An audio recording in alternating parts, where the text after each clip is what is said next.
Buenas noches.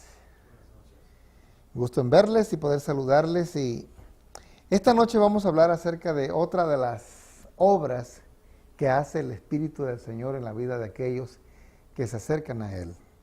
Hoy vamos a hablar acerca del fruto del Espíritu, o más bien los frutos del Espíritu. ¿Sí? El fruto, más bien el Espíritu, produce fruto. ¿Saben ustedes que es bien sabido que en la naturaleza ninguna planta que ustedes ven vive para sí? Pónganse a ver todas las plantas. Aun cuando sea hierba mala, esa hierba alimenta a las aves, alimenta a algunos animales del campo, y esa hierba produce fruto. Da su semilla, y cada semillita es una promesa en potencia, ¿cierto? Una promesa de que al ratito, cuando caiga y toque tierra y le caiga un poco de agua y sol, va a reventar esa semilla y va a producir también, va a crecer y posteriormente va a producir fruto. Ahora, vamos a hablar acerca del libro de Gálatas. En el capítulo 5, versos 22 y 23, ahí San Pablo nos menciona a nosotros una lista de esos frutos que son necesarios en la vida del cristiano. Gálatas, capítulo 5. Vamos a leer capítulo 5, el verso 22 y 23. Fíjense, podemos comenzar desde el capítulo, del versículo 19. Pero hoy nos vamos a concentrar más en los frutos del Espíritu, ¿sí? Vamos a leer desde el 19 que dice: y manifiestas son las obras de la carne, que son adulterio, fornicación, inmundicia, lascivia, idolatría, hechicerías, enemistades, pleitos, celos, iras, contiendas, disensiones, herejías. Qué lista, ¿verdad? Y sigue diciendo el 21, envidias, homicidios, borracheras, orgías y cosas semejantes a estas, acerca de las cuales os amonesto, como os ya lo he dicho antes, que los que practican tales cosas no heredarán el reino de Dios. Esta lista es tremenda, hermanos. Podríamos tomar el resto del año, ¿verdad?, hablando de cada una de esas características. Porque fíjense que es un asunto por decirlo así, de causa y efecto. ¿Cómo yo puedo saber si el Espíritu del Señor está en mi vida? ¿Cómo lo puedo saber? Sí. Sí. Y si no está, puedo ver lo contrario, ¿cierto? Fíjese, porque San Pablo ahí está hablando acerca del contraste que existe entre tener el Espíritu de Dios y no tenerlo. Fíjense lo que dice el verso 16. Digo pues, andad en el Espíritu y no satisfagáis los deseos de la carne. El contraste, andar en el Espíritu y andar en la carne. La carne luego manifiesta lo que le gusta, ¿cierto? ¿Qué es lo que le gusta a la carne?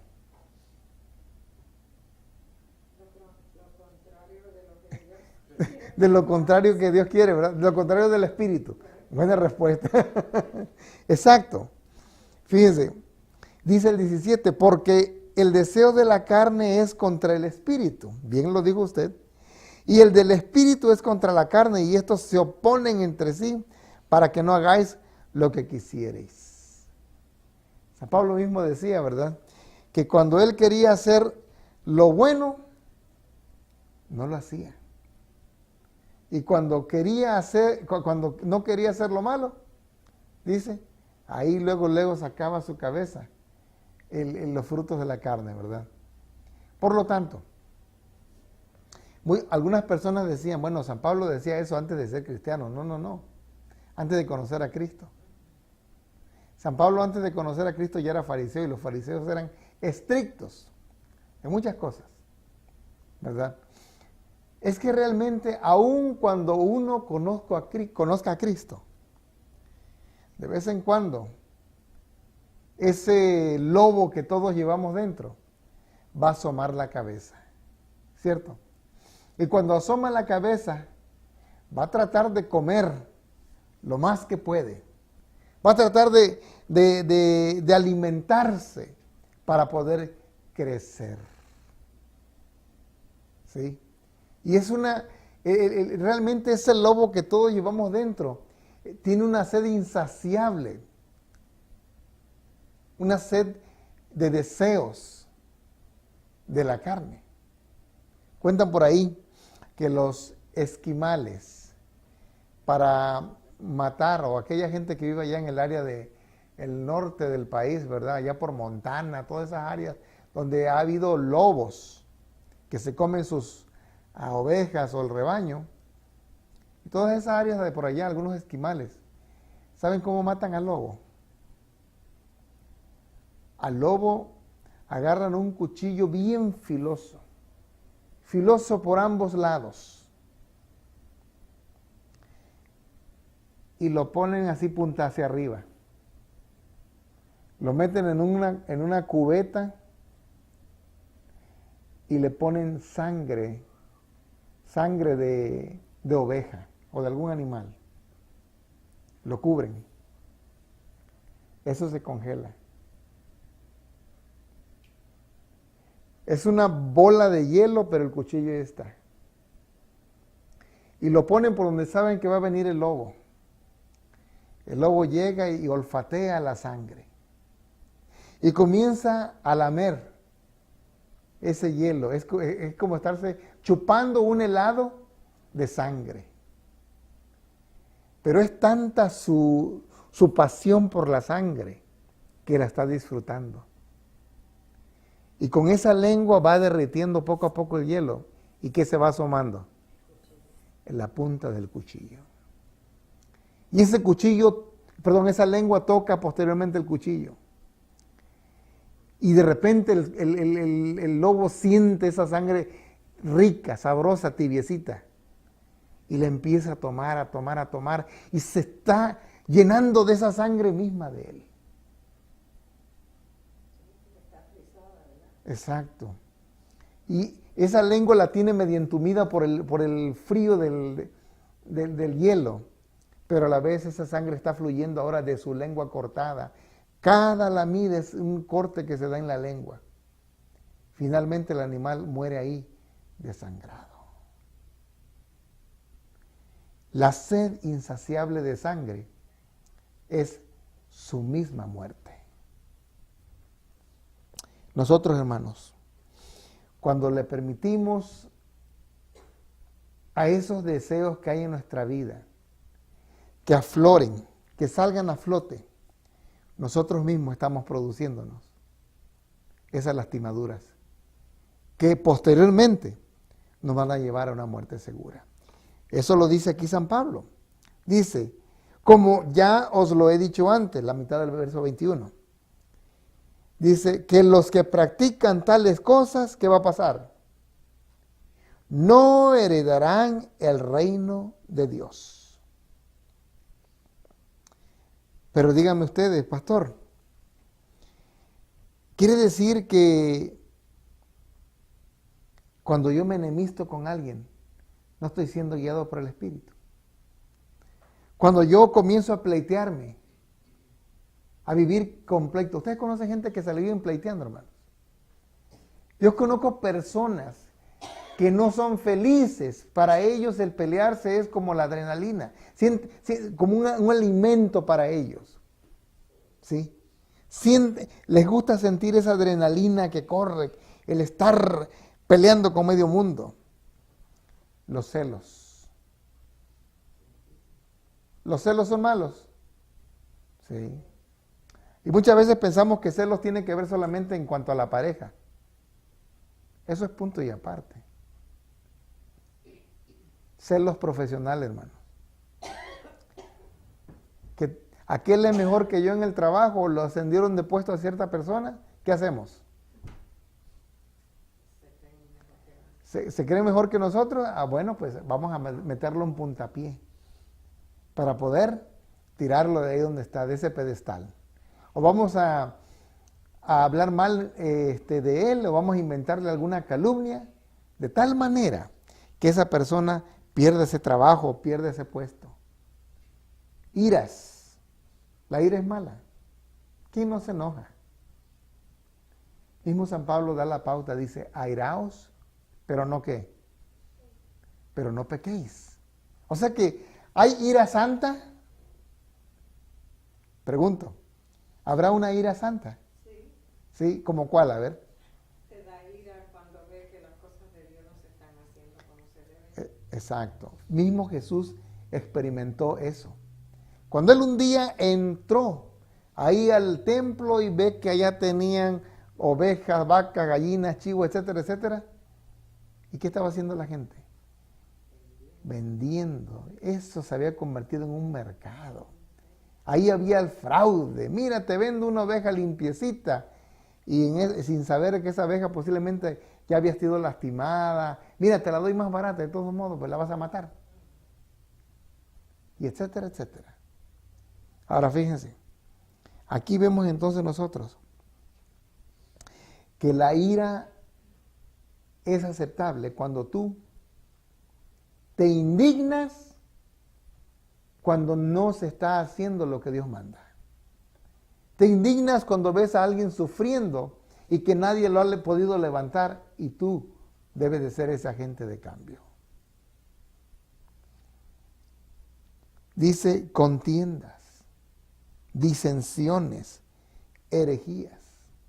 Fíjense, hermanos, ya en algún tema anterior hemos hablado un poquito acerca de esto. Pero fíjense que aquí pongan en ese mismo renglón todas. Pablo lo pone aquí así. Debido al espacio, ¿verdad? Tiene que ir bajando el renglón. Pero fíjense, dice que manifiestas son las obras de la carne. Ahora imagínatelo esto así. En un solo renglón está el adulterio.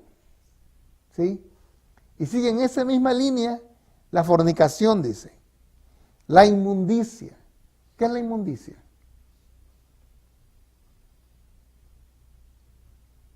¿Qué es la inmundicia? Todo aquello que viene a la mente. Todo aquello que está en el corazón. ¿Sí? La lascivia, los deseos de la carne. Los celos, y sigue diciendo, la idolatría. ¿Cuántos idólatras hay aquí en la iglesia? Ninguna. Algunos dirán, no, yo nunca voy a adorar a otro más que a Dios. ¿Cuántos hechiceros o brujos hay aquí? No hay ningún brujo. Aunque tengamos la cara, algunos no somos, ¿verdad? Sí, nunca se sabe, ¿verdad? Es cierto. Porque hasta el más santo puede ser brujo, ¿verdad? Es cierto, porque hay iglesias, ¿verdad? Donde hay gente que practica incluso cultos, ¿cómo se llama? Raros, ¿verdad? Hasta masones nos han salido por ahí, así que imagínense ustedes de lo que puede haber, ¿verdad? Ahora, fíjense, en la iglesia no hay idólatras, no hay hechiceros, pero hay gente que está enemistada. Sí. ¿Hay gente que es celosa? Sí. Yo conozco personas, hermanos, que se la viven en la vida celando a la pareja. Celando a su amado, a su amada. La envidia también, fíjense. Quiere decir, hermanos, que todo eso está en el mismo renglón. Por lo tanto, debemos de pesar la balanza y preguntarnos a nosotros mismos, ¿estoy siendo guiado por el Espíritu? Y si no estoy siendo guiado por el Espíritu, ¿qué deberíamos de hacer? Pedirle al Señor, en primer lugar, perdón por obrar mal, perdón por desobedecerlo, perdón por vivir en pecado. Y hermanos, fíjense, Aún nosotros siendo miembros de iglesia, aún siendo, ¿cómo se llama? Dirigentes en la iglesia, incluso hasta el pastor. ¿Sí? Estaba platicando esta semana con una persona y me estaba hablando acerca del líder de su iglesia. Me asombró, la verdad, la manera como me lo dijo. Me dice, mira, dice, mi líder llegó a estar a la par que Jesús. Así lo vemos nosotros en la iglesia, dice. Está a la par que Jesús. Le digo, ¿por qué? Dice, porque era un hombre muy consagrado a Dios. Era un hombre que hacía la voluntad de Dios. Era un hombre que no pecaba, dice. No, me quedé impresionado, ¿no? Dice, no pecaba. Pero yo sé bien que ese dirigente estuvo en la cárcel porque tenía muchas mujeres. Y el mismo Estado, el mismo gobernador había ordenado matar a toda esa iglesia. Ustedes podrán investigar a qué iglesia me estoy refiriendo, ¿verdad? La iglesia que permite que haya muchos matrimonios, muchas personas en un solo matrimonio, es decir, la poligamia. ¿Sí? Y me estaba diciendo, ¿sabes qué, Pastor Javier? Dice, no, dice, pero es que ese líder era tremendo, dice. Hermanos, hay que tener cuidado. Hay que tener cuidado. Porque fíjense, eso es satisfacer los deseos de la carne. ¿Sí? Ahora, vamos ahora a concentrarnos, a pasar a la otra parte. Le digo, podríamos nosotros concentrarnos en esta parte, pero hablemos acerca de los frutos del Espíritu. Dice el verso 22, mas el fruto del Espíritu es amor. Algunos comentaristas bíblicos consideran que donde dice, mas el fruto del Espíritu es amor, ahí debería de haber 2 puntos después de la palabra amor. Y todo lo que sigue es el resultado del amor. ¿Sí? Algunos dicen, no, es una característica más que el Espíritu nos da. Cualquiera que fuere. ¿Sí? Estas son las características que los cristianos deberíamos de desarrollar en nuestras vidas. Ahora, cuando digo desarrollar, estoy queriendo decir que si nosotros permitimos que el Espíritu de Dios invada nuestra vida, ¿qué va a pasar? Va a haber frutos. ¿Sí? Va a haber frutos. ¿Cuántos creen que un árbol de manzanas se esfuerza por dar manzanas? ¿Será que se esfuerza el árbol de manzanas por dar manzanas? No. ¿Ustedes creen que llega ¿en qué época dan manzanas los manzanos? En verano, ¿verdad? En verano. Primavera. Para que cuando lleguen los días de frío, ya esté la manzana para madurar, ¿verdad? ¿No? Cierto, ¿verdad? Imagínense ustedes, el árbol de manzanas, pensando, tengo que esforzarme para producir fruto. Voy a subir la savia, voy a sacar el jugo que tiene la tierra, los elementos que tiene la tierra, el agua, etcétera, etcétera, y voy a producir fruto. Para ese árbol, el árbol no piensa, ¿verdad? Claro está. Estoy solamente poniendo un ejemplo, si el árbol pensara. Pero realmente el árbol de manzanas da manzanas, ¿por qué? Porque es un árbol de manzanas, ¿cierto? Da manzanas porque es un árbol de manzanas. Y si ese árbol un día no llegara a dar manzanas, ¿qué le pasaría a ese árbol? A quemarlo. Está ocupando un espacio, está robando los nutrientes de la tierra. A eso se refirió Jesús cuando Él vio esa higuera. Él llega, pasa, quiere cortar los higos, ¿y qué encuentra en esa higuera? Nada. La higuera se supone que debería tener higos, porque aparentaba tener higos. Cuando una higuera tiene hojas, cuando comienza a salir las hojas, junto con ellas vienen también los higos ya. estaba frondosa, hermosa. Jesús llegó y quiso encontrar los higos. Pregunto, ¿Jesús sabía que esa higuera no tenía higos? Sin duda que sí. Quiso darles un ejemplo a los discípulos. Así que agarró y como no encontró ningún higo, le dijo, maldita serás, maldita seas. Al otro día, cuando venían de regreso, Pedro le dice, maestro, mira la higuera que tú maldijiste, se secó. Hermanos, ese es un ejemplo. Un ejemplo de lo que pasa en la vida del cristiano. Cuando al fin de los tiempos el Señor venga a recoger a sus hijos y no encuentra los frutos en nosotros, nunca hemos producido frutos, ¿qué va a pasar con nosotros? El Señor nos desechará. Ahora, ¿es posible que nosotros tengamos frutos? Sí lo es.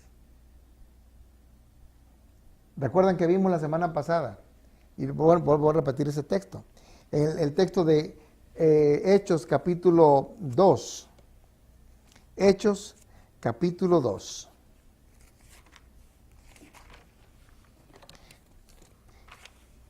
Hechos capítulo 2.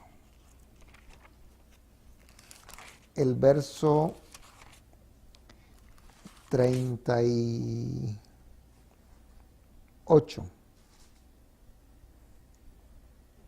Pedro había dado su tremendo sermón. La gente se había llenado del poder de Dios al escuchar el mensaje de Pedro. Habían sido cautivados por el poder del Espíritu Santo. Ahora, dice el verso 37, al oír esto se compungieron de corazón y dijeron a Pedro y a los otros apóstoles, varones hermanos, ¿qué haremos? Pedro les dijo, arrepentíos y bautícese cada uno de vosotros en el nombre de Jesucristo para perdón de los pecados. Y recibiréis ¿qué? El don del Espíritu Santo. Aquí vuelvo a hacer la pregunta nuevamente. ¿Será que nosotros estamos obligados a producir frutos? ¿Debemos de tener frutos, en otras palabras? Sí. El cristiano que dice que ha aceptado a Cristo, la persona que dice que ha aceptado a Cristo, y ha permitido que Cristo venga y nazca en su vida, automáticamente en el momento en que hace su pacto con Dios a través del bautismo, ¿qué pasa? Dice, según lo que leímos hace un momento, dice, y recibiréis ¿qué? El don del Espíritu Santo. Y cuando el Espíritu Santo es injertado en nuestra vida, ha llenado nuestra vida, ¿qué va a venir como resultado? Los frutos. Ahora fíjense, ¿será, y aquí viene otra pregunta, ¿será que todos deberíamos de desarrollar todas esas características? Es decir, amor,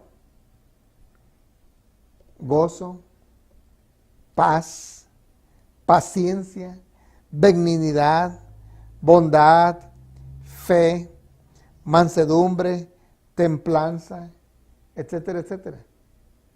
¿Será que debemos desarrollar todo eso? Sí, sí. Ahora fíjense, no podemos nosotros decir hoy estoy lleno del Espíritu, estoy lleno del poder de Dios y estar odiando a la gente. ¿Cierto?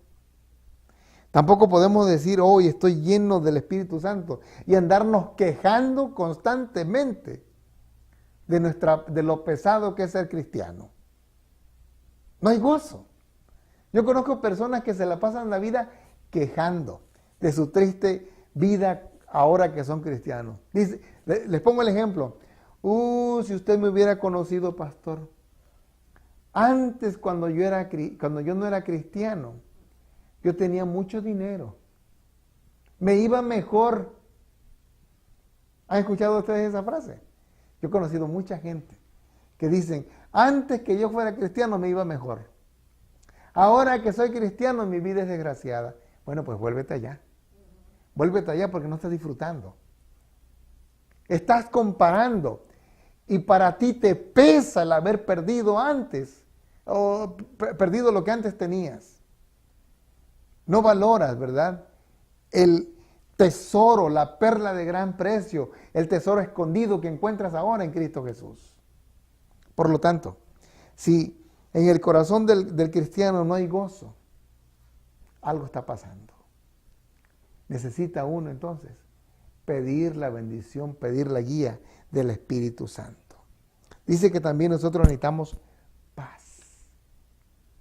Noten ustedes que cada uno de estos tiene su contrario. ¿Cuál es lo contrario a paz? Guerra, los pleitos, las iras, las contiendas, las disensiones, ¿cierto? ¿Notan? Por lo tanto, cuando uno tiene el poder del Espíritu Santo en su vida, ¿qué va a pasar? Va a haber gozo, va a haber alegría. Exactamente.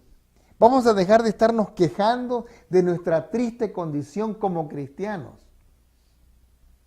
Ahora, el verdadero cristiano debe de derrochar gozo en su vida, debe de tener alegría constante, aun cuando no tenga lo que quisiera tener, aun cuando todavía no ha tenido lo que siempre ha soñado. Con los ojos de la fe puede ver más adelante, y eso lo ayuda a mantenerse firme delante del Señor, firme para las cosas grandes que el Señor tiene. Por lo tanto, hermanos, les digo en verdad, el fruto del Espíritu, el Señor quiere que se desarrolle en cada uno de nosotros. Ahora, todas estas características deben de ser algo que los cristianos deberían de tener. Sí, todas esas características. Ahora, no te desanimes. No te desanimes si tú estás caminando con el Señor y de repente, ¿verdad? Algunos de estos no se manifiestan en tu vida. Bueno, ¿qué quiere decir eso? Que deberías de mantenerte firme, caminando, tocando la puerta, para que el Señor derrame esa bendición en tu vida.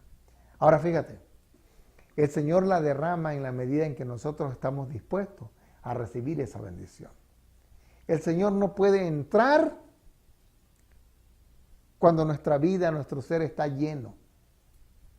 Necesitamos pedirle ayuda para que nos ayude a vaciar aquello que hay en nuestra vida. El problema está de que nosotros queremos tener las dos naturalezas, la naturaleza espiritual y la naturaleza carnal dentro de nosotros.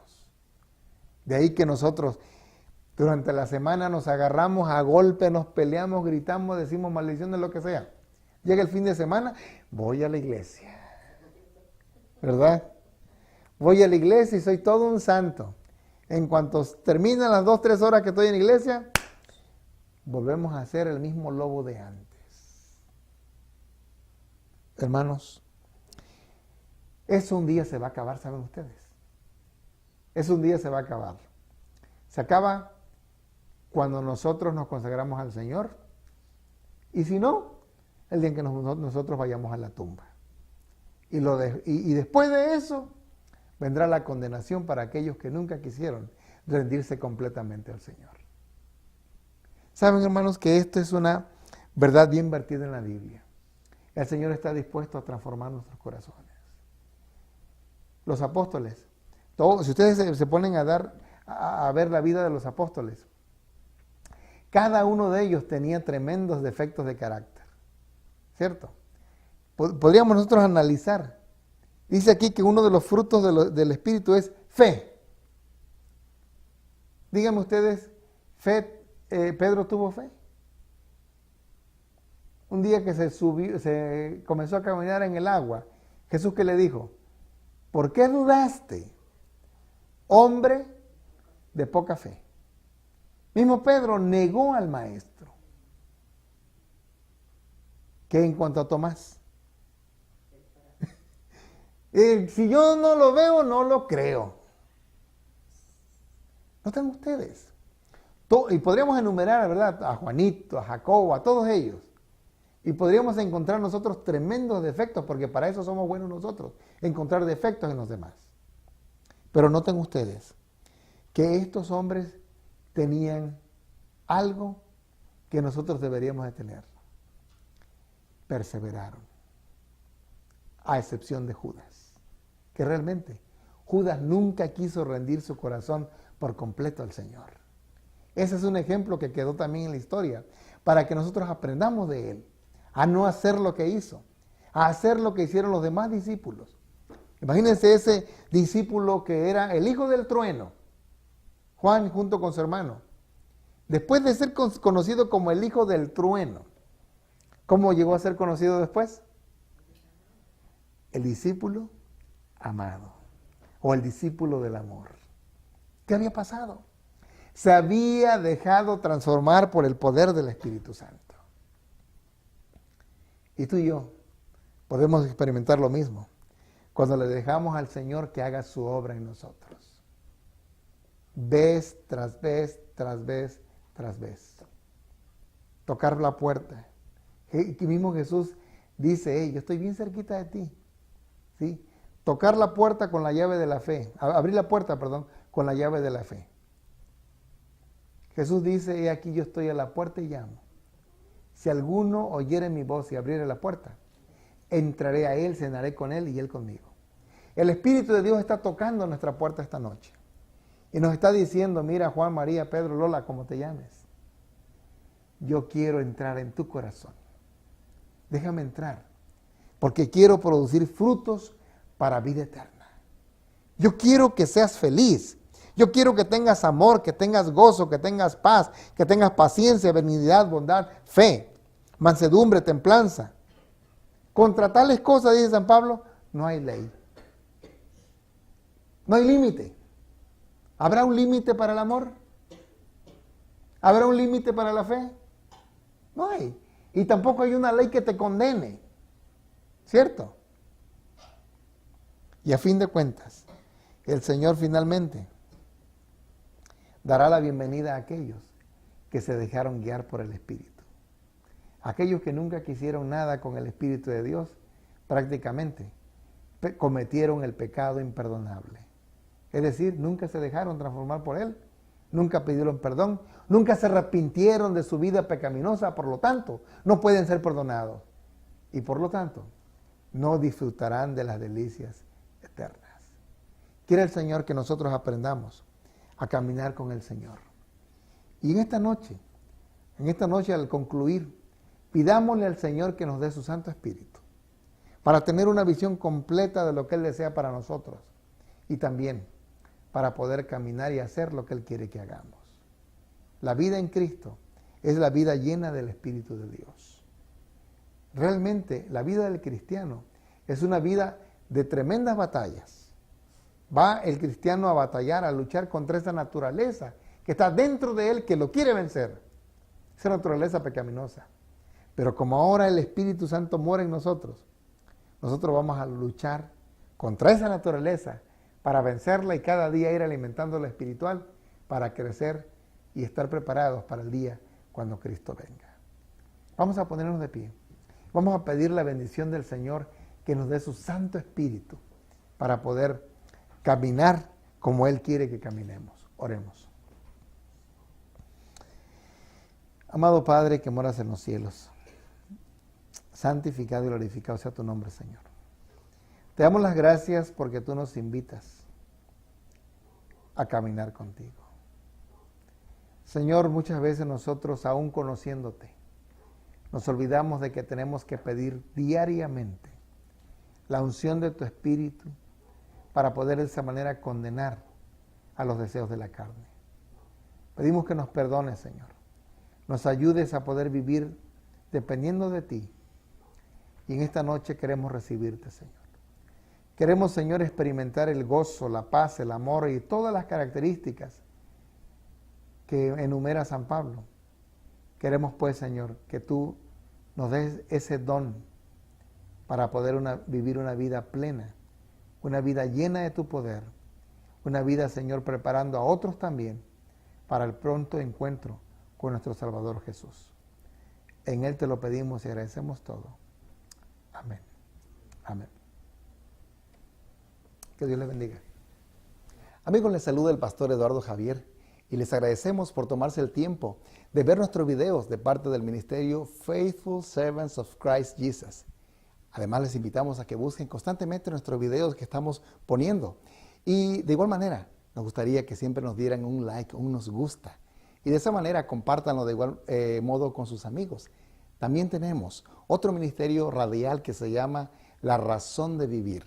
Todos los domingos de 9 a 10 de la mañana estamos a través de la 99.5 FM, transmitiendo desde aquí, Lawton, Oklahoma. También nuestra dirección está en el 1702 al suroeste de la avenida Jefferson, aquí en Lawton, Oklahoma. Los miércoles tenemos nuestra reunión a las 7 de la noche, sábados 9:30 nuestra escuela sabática y a las 11 en punto tenemos nuestro servicio de adoración. Nos gustaría ser parte de ustedes, así que por favor, escríbanos, dejen un comentario, denos un like y nos gustaría saber de ustedes. Muchas gracias. Que Dios les bendiga.